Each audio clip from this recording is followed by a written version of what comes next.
Shalom to each and every one of you who might come along and view this with us. We are on a journey here on Wednesday nights to find information. All of this is exactly that. It's a journey, and to a large extent, we've pretty much exhausted most of the things that we were brainwashed to. We had so many years of practice in Christianity, and the problem with learning something is that as you learn it, then you also typically see the pieces that pop up that may not necessarily fit. They don't make sense, and there were lots of those, and lots of people go to church every week, and I can't tell you how many people in my counseling position for years have said to me, well, I went to my preacher and they told me basically quit looking. And so some of you that may seem hard, some of you, you've probably experienced that if you are the type of person that asks questions. And so we're looking at Dolores Cannon. For those of you who may not know, this is the second book, I believe it is, that she wrote. It's certainly a sequel to the first one. If she wrote books in between them, then that may very well be too. But it's the second book in this sequel of past life regressions that she found over the course of 40 years of research. I believe 24,000 past life regressions she did while she was working. Her publishing company in Arkansas, right outside of the border of Missouri, still exists. They're still publishing spiritual, metaphysical, psychic books. Probably one of the greatest resources for people who, for those of you who were with me, that found out a few weeks ago that actually the first phase of our spirit self was the psychic part that was created, and that's really significant as well. When you really begin to let your guard down and you begin to open your mind and ponder that for even a minute and begin to ponder the reality that we are all spiritual beings that will exist forever. Are there things that we will encounter? Are there pieces that one person has and another person has another piece? All of those things are yes and amen all the time. And so it's been, for those of you who've been with me, the first book was amazing, maybe a little more dry. This one's had a little more life.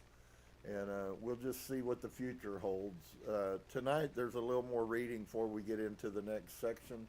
But I do think it's very valid, even more so if you don't have knowledge about Dolores and her work, then you may not have confidence in what we've been looking at. You don't know the character of this lady. She has a name that goes all over the world.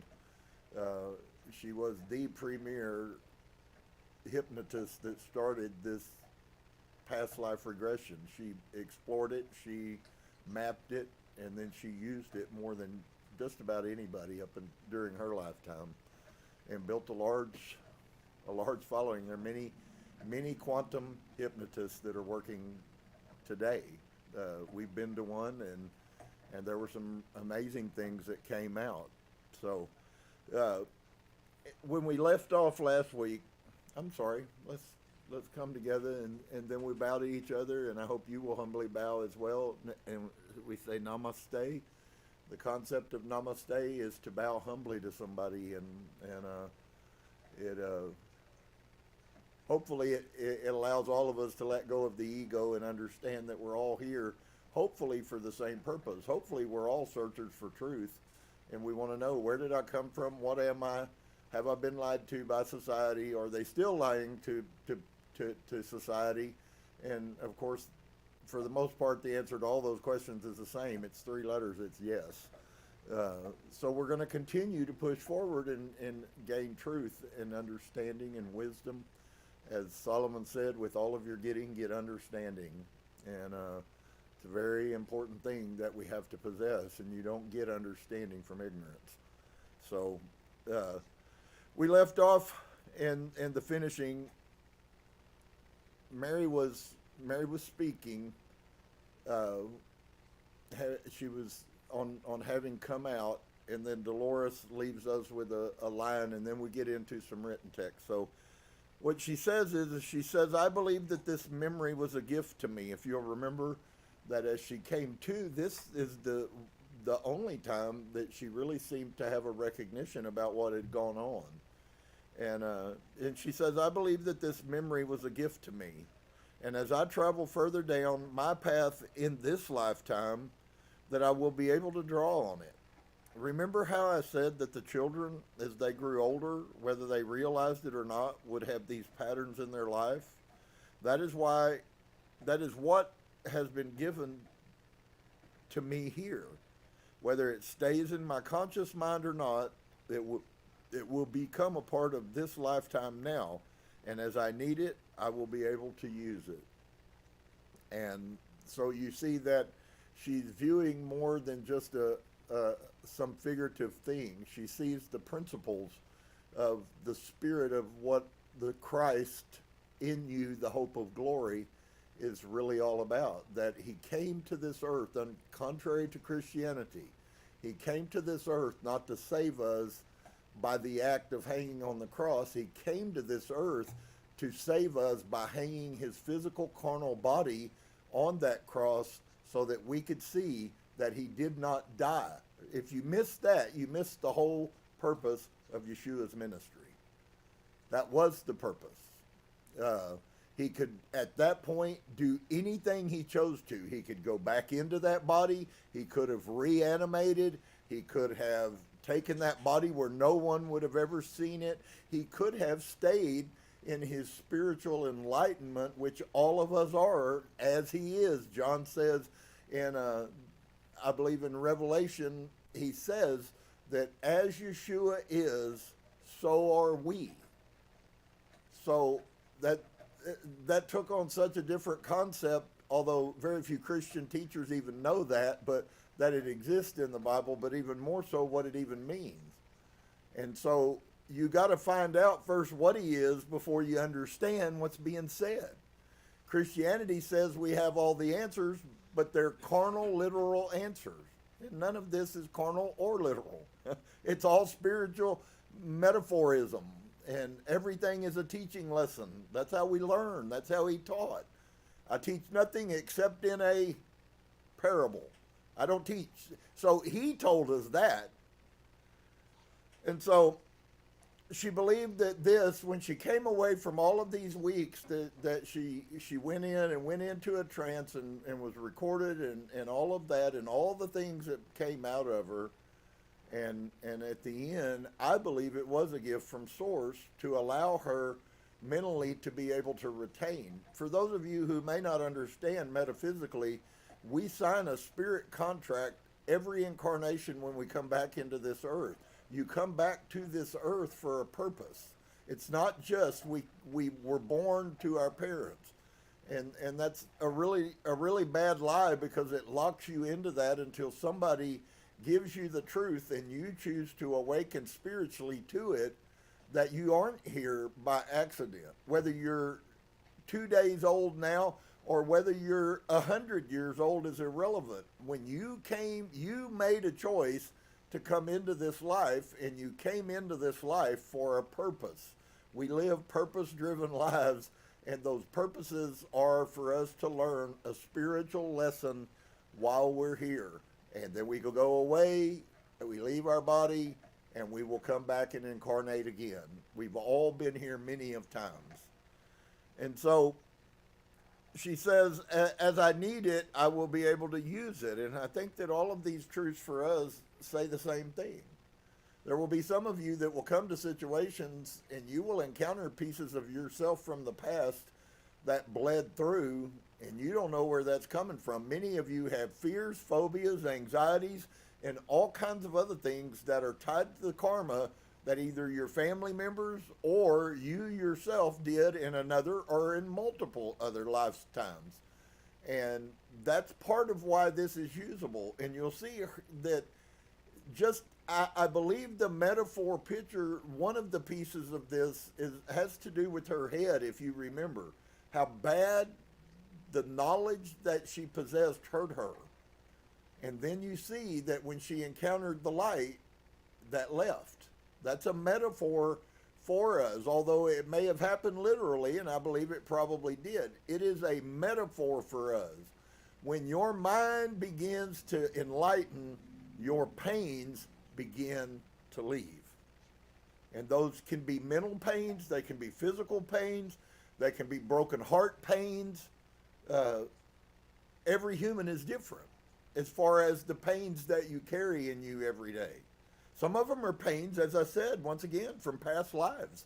And I know that we were so programmed in Christianity that that's not the truth. But friend, I'm sorry, we are all carrying baggage from a multiple past lives.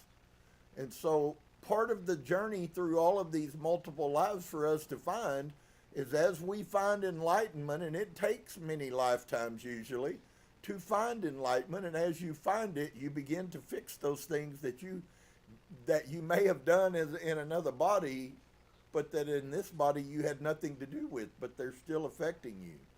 And so when we truly ascend, then when we truly come to the fullness, which is why Yeshua used that word so much, the fullness of what we were created as, which is, anybody remember what were we created as? We were created as enlightened. And when we return to that fully, then all of these things will be gone. We will have knowledge of them, and what we have knowledge of, we can master. So that's what this is about, is for us to learn mastery. And so Dolores writes a bit here now. She says, normally the subject does not retain vivid memories of the sessions when they are in a deep enough state to totally identify with the other personality. But in this case, I was to discover that the subconscious had a valid purpose for allowing her to remember.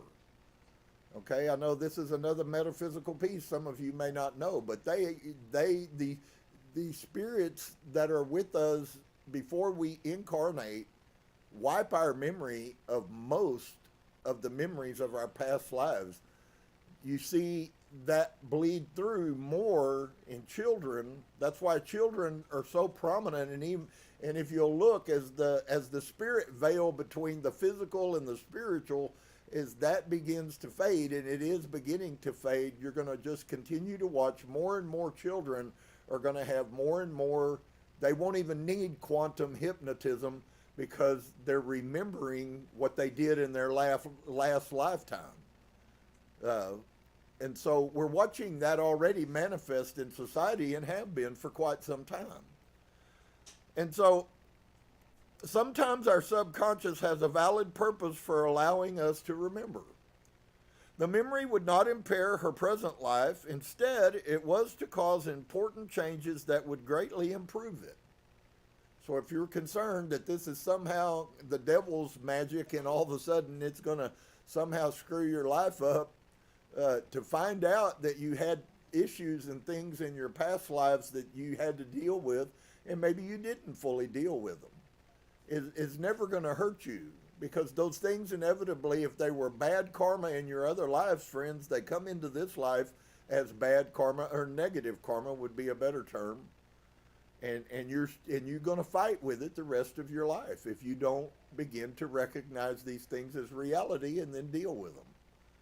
And so the memory would not impair her present life. Instead, it was to cause important changes that would greatly improve it. And so you could go talk to a Christian pastor and they would tell you that to run from this, that the Bible says it's evil and all this other nonsense. And if you listen and believe that, you just close the door to your ability to heal. And we need healing, friends. It's a drudgery to come and live down here and go through life. No matter who you are, if you haven't been taught and aren't moving into enlightenment, you're struggling. That's part of the purpose for coming here. And so Mary thought there would be no further need for sessions. She had received enough to ponder on for several months. As winter descended upon our Arkansas mountains, we each returned to our normal routines. And after about a month later, we met again at a party, and Mary came to me and threw her arms around me, and she told me I had changed her entire life. She said the regression experience had had a very profound effect on her. It had opened up a whole new world for her, and as we sat in a secluded corner, she confided to me that she had been married 3 times and divorced 3 times. She always seemed to be looking for something that she just couldn't find. Does that relate or resonate with any of you? Have you gone through your life desperately craving to find the thing that will make you and you just can't find it? Wouldn't it be amazing if the answers were available, if we weren't under the bondage, the sin, the wickedness of the false doctrines of a religious system that tells us the very thing that would cure us or would help us be able to make sense is evil? How sad, if you look at it in that context, it really is sad, the damage that has been done to humanity through religion. And we need religion, but it's what kind of religion you have. And so she always seemed to be looking for something that she couldn't find. Her husbands were not bad people, they were just human, yet she found fault with each of them. Now she realized that she had experienced a profound and unworldly love for this man in her past life, and she had been trying to recapture it ever since. But she was unconsciously searching for it in mortal men, and it could never be found there, because such profound and unselfish love was not of this earth. No human male could possibly measure up to that. She had tried to find this incredible emotion in all of her husbands, and because they were human, it wasn't there. In disappointment, she kept searching, and instead of settling for the lesser mortal love of a human man, she had not consciously understood this search and need for perfection and perfect love. Mary said that since the regression, her entire life had been turned around. I've heard this, multiple testimonies of this. A whole new world had been opened up, and it was wonderful. For the first time in her life, she had allowed herself to become involved with a man in the normal way, and it was a totally new experience. She knew now that she could have a relationship and let the man be human, faults and all. She felt as though she had been released from a terrible burden. Her unreasonably high expectations of what human love should be had been put in their proper place, and she understood that such incredible love was real and that she had experienced it. But she also understood that she would not find it again while she was alive, because it is not of this earth. And I wish to explore the life of Abigail again, but this was not to be. Mary became very busy with a successful business and a newfound love interest in her life, and when I saw her from time to time, she seemed to be happy and at peace with her life, but she felt no further need for regression. She believed she had found the solution to her most immediate problem, and that is the most important part of my work. My desire is to help people adjust so that they can live in the most effective manner in their lifetimes, a present lifetime without problems and patterns from other lifetimes bleeding into it and interfering. And whether you believe it or not, it is going on with you right now. I don't care if you're, as I said earlier, I don't care if you're 100 years old or 10 years old, friend. There are things from your past that have already lived. If you will be a good student and open your eyes and your heart, and if you will look around at little children, ever since I started learning all of this information about us being eternal and living other lives and having multiple lives, it's been amazing to me how many pieces of humanity that I have recognized really must have come from another lifetime. And so maybe you have things in your life that are weighing you down or slowing you down or affecting you. and there is help. It is your responsibility, obviously, to do something about it, but there is help if you choose to find out who you are. And maybe you, like Mary, will come to the place that you find that thing that has caused this, and you notice that it wasn't that she had this huge, massive load of bad karma. It was simply that she had experienced something so profound that it had gone through, and we don't know how many lives from that day to back to when this occurred. But we know that in this life that she was living in, present incarnation, that it had affected her through 3 relationships. Would it surprise you if people who have high count relationship problems, I would say it's more probable than not that those people have been through some form of trauma like this in a past life, and they just keep doing the recurring thing. It just happens over again and happens over again, happens over again. And most people that in that situation are going, why is this happening to me? Why can't I be happy? Why can't I find somebody to love me like I need them to? And there may be an answer that the only place you can get it is from the spirit realm. And so we're told how powerful the spirit realm is, and yet for the most part we know nothing about it. Does that make sense to you? Wouldn't it be the most important thing would not really be the literal world that we live in? Wouldn't the most important thing be to learn how to function in the spirit world? And if we learn the mastery of the spirit world, then the physical world is simple. So, just something for you to ponder about. Maybe you'll lay down in bed and you'll go, you know, I've been fighting this thing. There's always been this nagging thing from when I was a little kid. Maybe that's something you need to look into.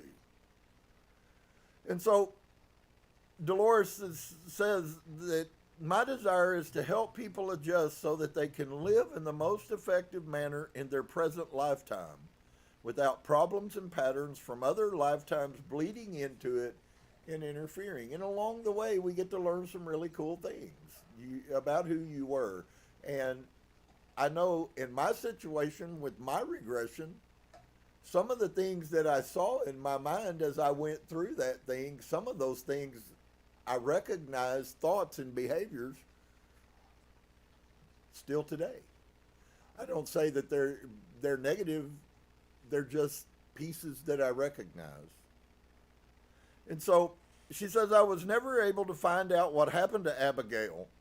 Apparently she was committed to service in the temple and had to remain there. But I like to think that her life became easier after her encounter with Yeshua. She said she had eased the pain in her mind and showed her that her work with the children was important and would be enough, even if she never transferred the great knowledge she had been given.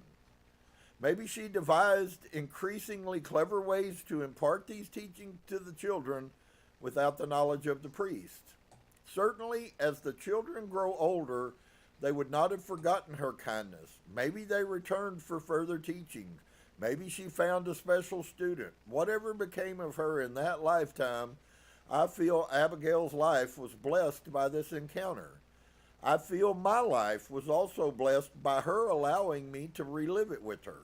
I too was able to feel the incredible love through her words, which is what I told you guys. And I don't know about any of y'all, but I'm telling you, there was a move of the Spirit the other day when I was reading that stuff about him that went on inside of me. And I hope that you felt that, because that is an amazing Spirit blessing, that kind of love is so profound that it still has the power to move us to this day. And so I too was able to feel the incredible love through her words. Abigail imparted more knowledge than she will ever realize by sending this information forward to our time period. Thank you, Abigail. You truly are a devoted, caring, and wonderful teacher. You just don't know who you are inside. So she starts and Dolores, as she will let you know, that she researches everything after she is totally completed with any sessions, so that she doesn't psychically have knowledge and pass it on. Some of the things we heard in the first book, she was almost right, but I can understand why, because that's what you would have found in the time that she did this work. That's what you would have probably found. We've learned a lot from the Nag Hammadi scrolls. We've learned a lot from the Dead Sea Scrolls, all stuff that really wasn't released like it is now when Dolores was doing this work before she passed away. And so for y'all, there's probably a quantum hypnotic therapist in almost every town. I know there are some in Austin. I know there are some up here. And I pretty much believe that we can probably find those same things about anywhere you might live. If you will look, you may have to drive to another town, but I promise you, if you do it, and if you do it with a pure heart and the right intent, I assure you, you will learn some things about yourself that you never would have imagined that you would have learned. And so the next chapter, chapter 4, is the temple in Old Jerusalem. So let's see what Dolores has to say. The material in this book was attained in 1986 and 87 through hypnotic regression into the subject's past lives. It lay undisturbed in my files until my publisher suggested in 93 that I write the sequel to Jesus in the Essenes, and I knew at that time I would have to do the necessary research to confirm or deny the historic references and implications in the narrative. This is a necessary and, in my case, enjoyable part of my work. The careful regressionist working in this field does not do any type of research until the sessions are finished.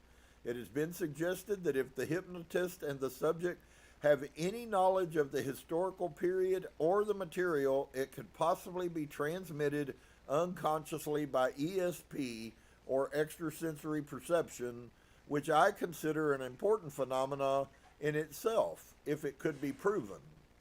I have had subjects give indications that they are aware of things going on in the room, which they could not normally see or hear.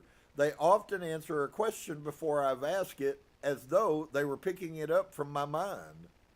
And I know I'm not unconsciously supplying the answers, and they are not changing the story to fit what I am imagining, because I may have a picture in my mind of what is going to occur next, and it often is totally wrong. They seem to be telling the events from their own unique point of view, and I can do nothing to influence this. I have performed tests many times to prove to my own satisfaction that undue influence is not occurring. But if neither I or the subject have any prior knowledge of the material, historical period, or area, then the answers must be coming from somewhere besides our own subconscious. For these reasons, regressionists are advised to do no research until the case is completed. In the last stages of preparing this manuscript, I decided it was time to delve into the old dusty volumes in the university library where I do my research. If I cannot find what I want, they have a very reliable interlibrary loan system that can locate any book in the United States. Their computer finds the book, normally in other college libraries, and it is sent to me. This is the part of my work that greatly appeals to me. I love to search through old books, doing hours of reading to locate one significant detail. It is like finding a diamond in a pile of sand, and the search gives tremendous satisfaction. Some of the information I found may be common knowledge to Jewish people who are interested in the history of their homeland, but it was certainly not known to me as a Protestant American. I will include it here in order to paint a picture of the area as it existed during the time of Christ. The proper surroundings are important for any narrative. Millions of tourists travel to the Holy Land every year expecting to visit the same places where Jesus lived, taught, and died. I found that this is impossible because these places no longer exist.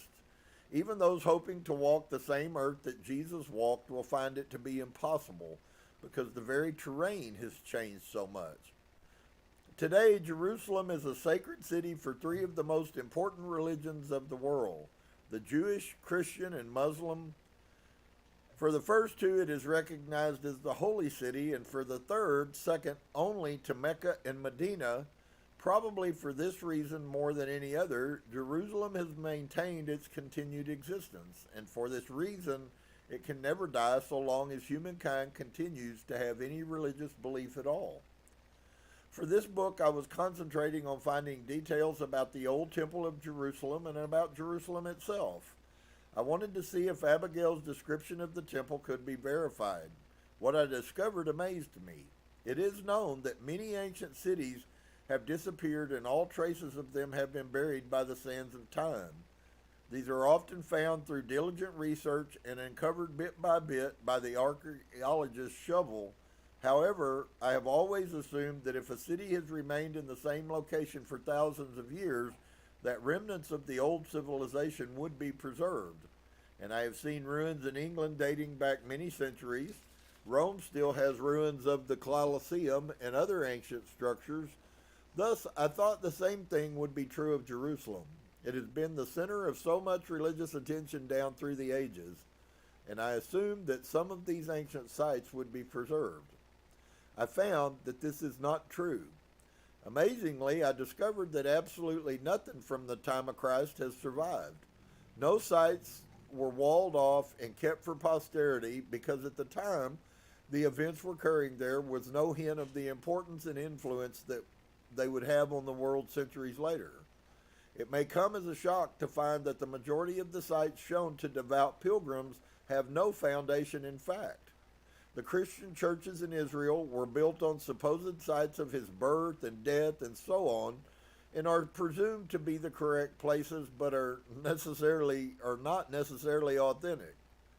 The greater part of the holy places shown in Jerusalem have been gradually selected during the course of many centuries for the benefit of Christian pilgrims, and some of the sites have been moved about or grouped together for greater convenience.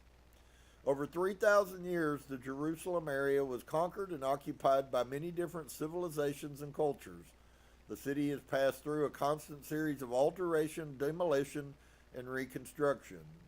Materials used in one age have been used again and again, sometimes being scattered in the process to different sites.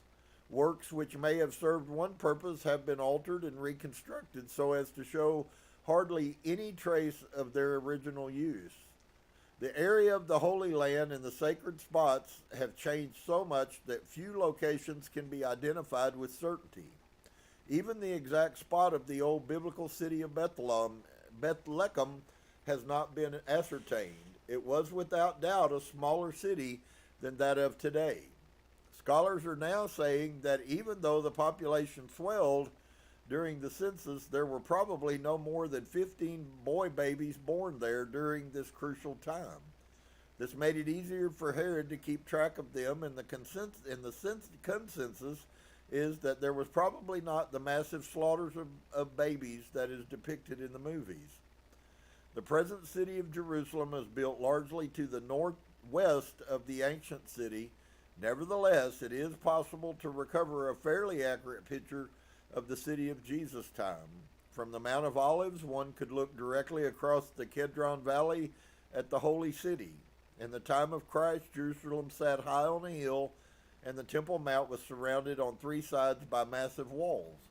It gave the impression of a mighty fortress sitting in an inaccessible position, and indeed had stood the test of time against countless enemy attacks. Sheer cliffs dropped on the east, west, and south sides down into the steep valleys, the Kedron Valley and the Hinnom Valley, and served as a natural defense ramparts. In Christ's day, the city was separated by a ravine, the Tyropoeon Valley, and divided into two clearly defined parts. This deep valley was crossed by a large stone viaduct or causeway supported by huge arches.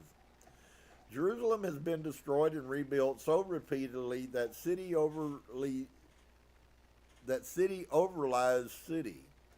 In some places, the modern streets are nearly 100 feet above the level of the old town, buried under the debris that has accumulated over much of the ancient city. The Tyropoeon Valley today is largely filled up and remains only as a shallow depression called El Wad. Thus, even the topography of the land around the holy city has changed considerably since the time of Christ. The area originally was several distinct hills and valleys and has now been transformed into a nearly level plateau. The valleys surrounding Jerusalem have been filled up with the accumulation of ages. The broader and higher hill on the western side of the Tyropoeon Valley was the site of the upper city, which the ancient historian Josephus called the Upper Market. It may be assumed that this part of the city was originally a market center. The lower eastern hill, which sloped down from the temple area, was called Acra and was the site of the lower city. The temple itself was on the third hill. North of the temple was the fourth hill, where the growing city was spreading out. This last and newest part was called, according to Josephus, Bezetha, probably meaning House of Olives, and also Newtown. This area was not yet walled in the time of Christ.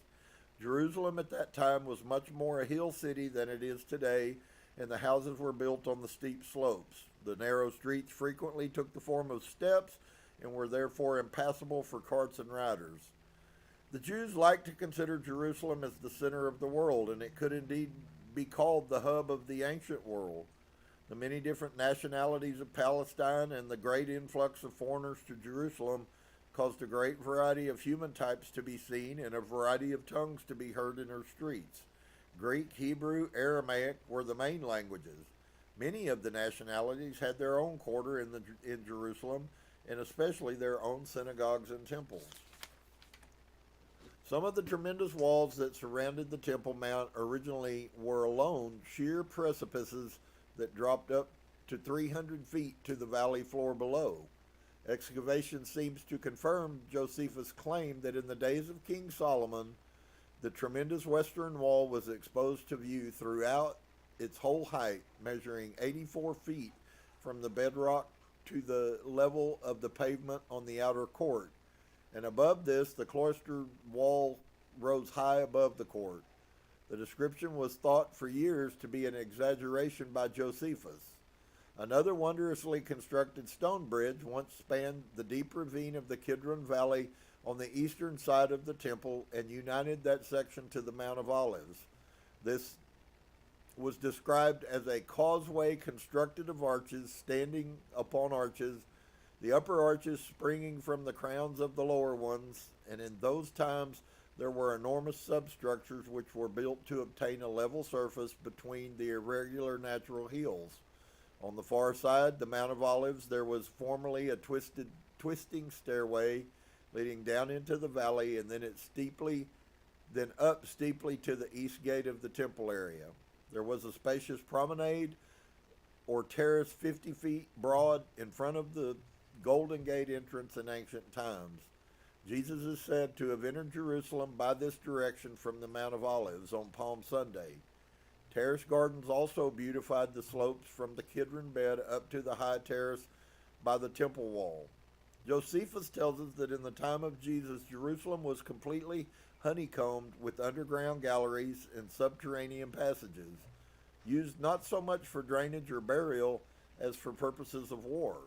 Every ancient stronghold had its secret passage for escape in time of danger.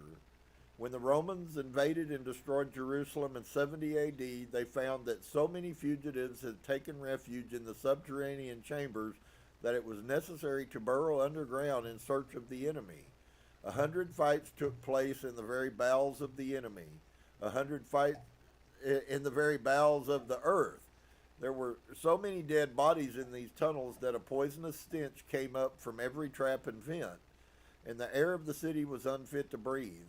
To prevent the spread of disease, the Romans stopped up the traps and vents and walled up the openings of the secret passages. These old sections were in time forgotten, and many were lost.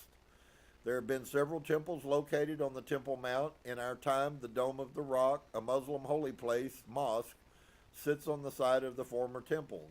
The site is now called Haram esh-Sharif, meaning sacred enclosure, and is indeed sacred to humans, Jews, and Muslims. It has been 3,000 years since King David selected Jerusalem as the most suitable place for the capital of the Kingdom of Israel. King Solomon built the first temple at Jerusalem from plans drawn up by his father David. Solomon's temple occupied the site where the present Dome of the Rock now stands, although the modern sanctuary doubtless covers a greater area than the Solomon structure. It has been conjectured that the holy rock underneath the ornate Muslim dome is the natural summit of the hill with the site of the temple building itself. This rock may well have served as a natural altar from primeval times. The temple and palace of Solomon were enclosed within a wall and separated from the main part of the city itself. Nothing now remains above ground of these structures, though considerable sections have been rediscovered underground. We only have the records of ancient historians to help us imagine the reconstruction of the site. The history of Jerusalem is a long and turbulent one of takeover by many different countries and centuries of construction, followed by total destruction, then rebuilding again.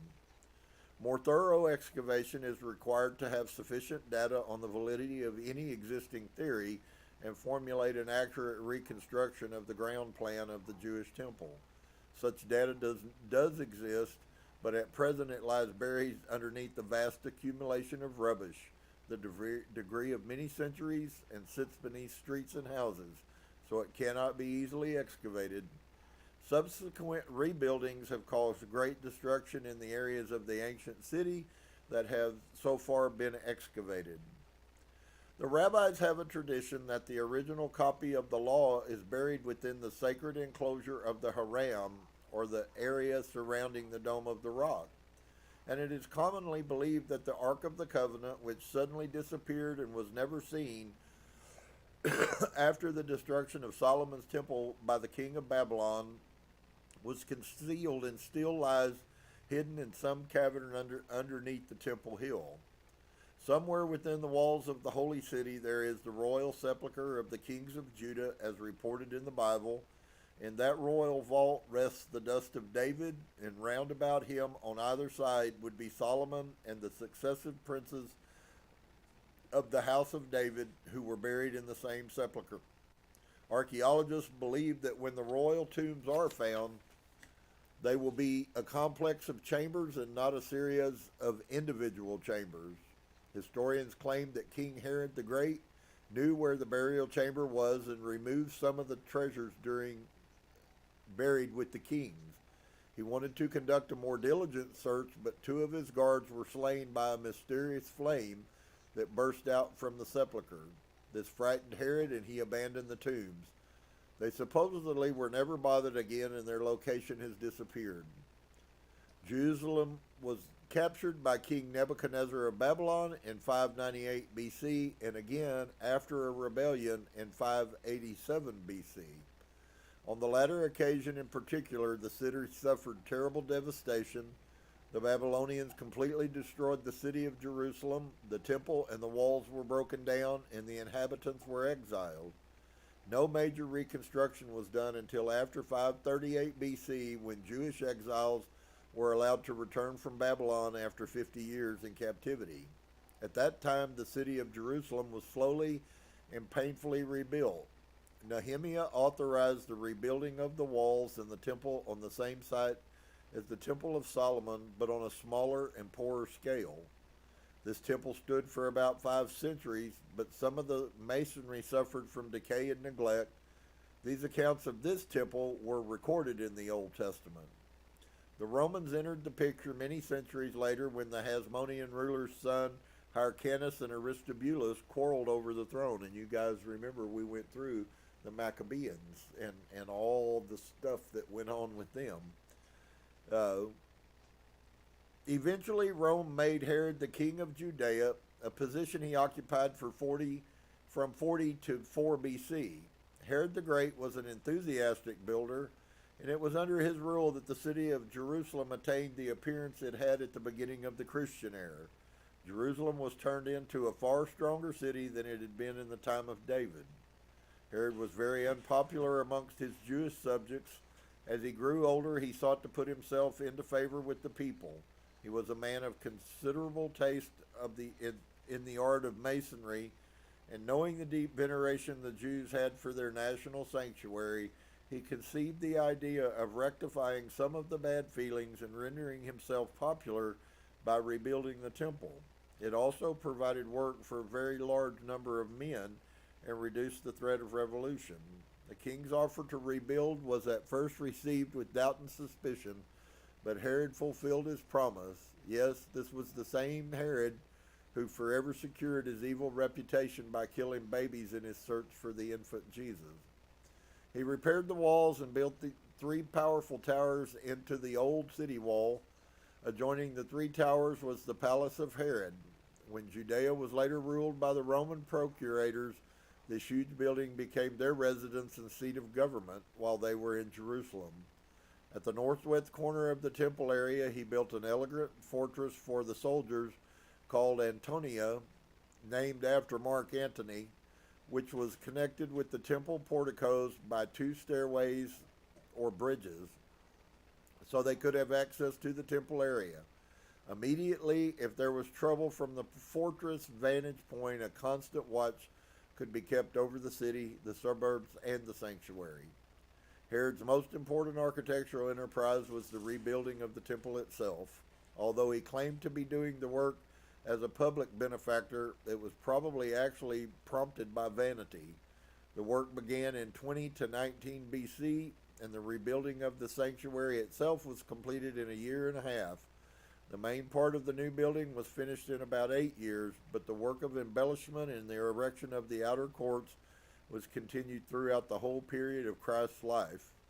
The existence of Herod's stately temple was very brief. Within 40 years, Christ's prediction that there shall not be one stone upon another that shall not be thrown down, Mark 13:2, came true when the Roman invaders destroyed the remarkable edifice. All remains of the great temple of Jerusalem had disappeared. When the Romans assaulted Jerusalem in 70 AD, the huge and wonderful temple was burned and completely razed, except for Herod's palace, which was retained for administrative purposes. The whole of Jerusalem was swept out of existence. Many of the walls were dug up even to their foundations, and the stones thrown into the ravines. The Romans wanted to give the appearance that Jerusalem was no longer inhabited, that it no longer existed. It was complete, total demolition, and all the inhabitants were either murdered or removed during one of the worst bloodbaths in history. To further desolate the entire area, the Romans deforested the immediate neighborhood of the city, then the land within a radius of over 11 miles. They thus turned a heavily forested vineyard and gardened area into utter wilderness. Palestine never recovered its former appearance. This was the time that Qumran, the Essene community at the Dead Sea, was also destroyed. The fortress of Masada had been taken, but not before hundreds of people committed suicide there, following a long siege by the Romans. Since that time, scholars and archaeologists have tried to determine exactly what Herod's temple looked like and where it was located on the Temple Mount, and the only remains above the ground are sections of the massive walls that have survived. The walls themselves were marvels of engineering and technology, described by Josephus as the most prodigious work that was ever heard of by man. The bases were placed on the solid rock bed up to 100 feet below the present surface. Massive rocks weighing several tons apiece were discovered, and these rocks were placed so closely together that a piece of paper could not be inserted between them, and no mortar was used. Remains of this typical Herodian masonry can still be seen at the Wailing Wall on the western side of the temple area. Above ground, this wall appears to have been reconstructed because the stones were not fitted together as carefully now as they were formerly. The 9 lowest courses of stone consist of huge blocks, as was characteristic of Herodian masonry, the largest one being 16 foot long and 13 feet wide. Above this are 15 courses of smaller stones, and there are many indications it is a reconstruction from old material. It is difficult to believe that the original builders who took such pains to obtain magnificent blocks of stone where finely chiseled faces should have placed these other stones in such a haphazard fashion. The Jews had been coming to the Wailing Wall since biblical times to lament the destruction of the temple. There are many theories about the appearance of the temple in Jesus' day, but few facts. Some of the ancient historians, Josephus is the most notable, had left descriptions and references in their work. The temple was built of hard limestone, which was quarried from huge caverns deep beneath the northern part of Jerusalem.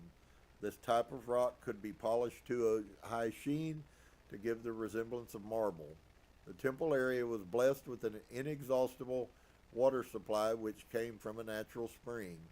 There was a modern system of underground reservoirs interconnected by pipes and conduits. Some of this system still exists in the underground chambers beneath the present city. According to Josephus, the walls of the outer temple court were lined with porticos, and the basilica on the south was especially notable, having at least 162 columns. Each pillar was a single block of the purest white marble, and was so large that 3 men could just reach around it with their arms extended. These 4 rows of pillars included 3 spaces for walking in the middle of these cloisters. The roofs were adorned with beautiful sculptures in cedar, and the front was made of polished stone. This was the first thing encountered after entering the gate through the massive outer wall.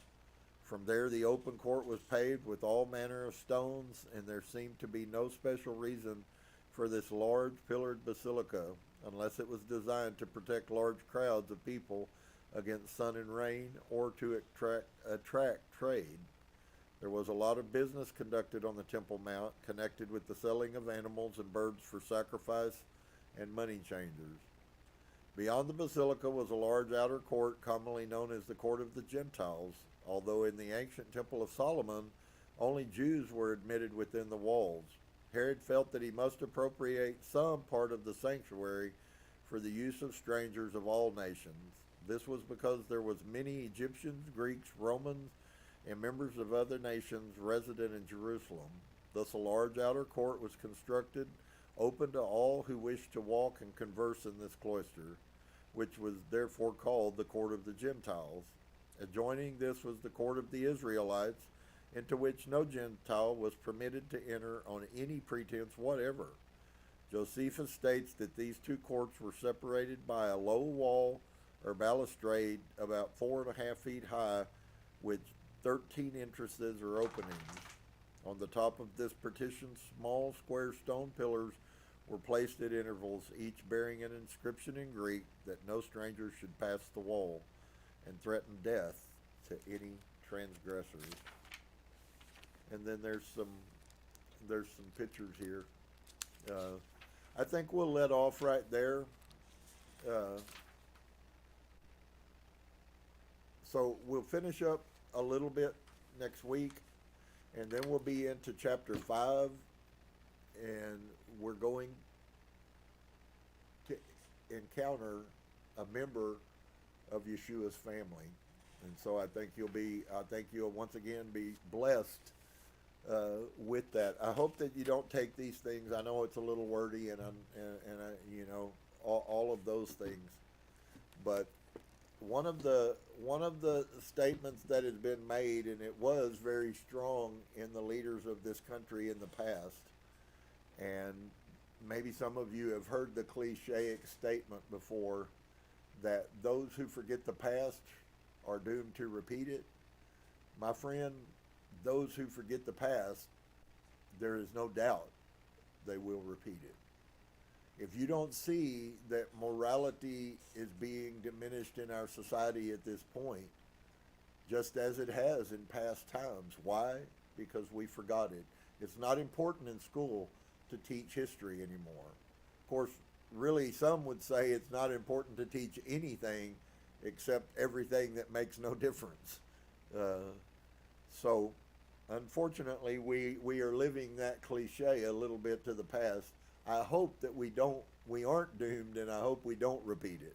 I hope we can find it inside of ourselves to change our frequency and our vibrations and come up higher, so that we might not fall back into that again. So I hope you've been blessed. There certainly was a lot of good stuff in there. Some of you may or may not have much knowledge about those things which Dolores chose to write about. But all of them have value when we begin to see, just as all of the information that we got about Qumran, which I had studied quite extensively on multiple occasions over the last 30 years, and absolutely there's a lot of these pieces, friends, that we really don't have knowledge that we're just duplicating what has already been done in the past. Everything that has been will be again. There is no new thing under the sun. Shalom to each and every one of you. I hope you'll be blessed. I hope you are learning how to live and walk at a higher frequency. I hope that you are finding peace and happiness and enjoyment and contentment and gratitude. And I hope that you're taking my advice and you're finding these things that you're beginning to rechange your mind about who you really are. And if you are, though it may not make you a perfect millionaire in a week, I promise you, if you'll live through that till the end of your life, you'll be amazed when you get to that point. You'll be amazed how much your life was changed. Shalom to each and every one of you. We hope to see you guys on Saturday at 2 o'clock. Source willing, we're going to come. We're going to look into. I believe we finish up the Apocryphon of John, and we'll continue on. We'll be done in Patanjali, and I have something to do there that I think will be very beneficial spiritually to all of us when we get through with the Patanjali aphorisms. So shalom and peace to each and every one of you. Come together again, and we say to you, namaste. Shalom again.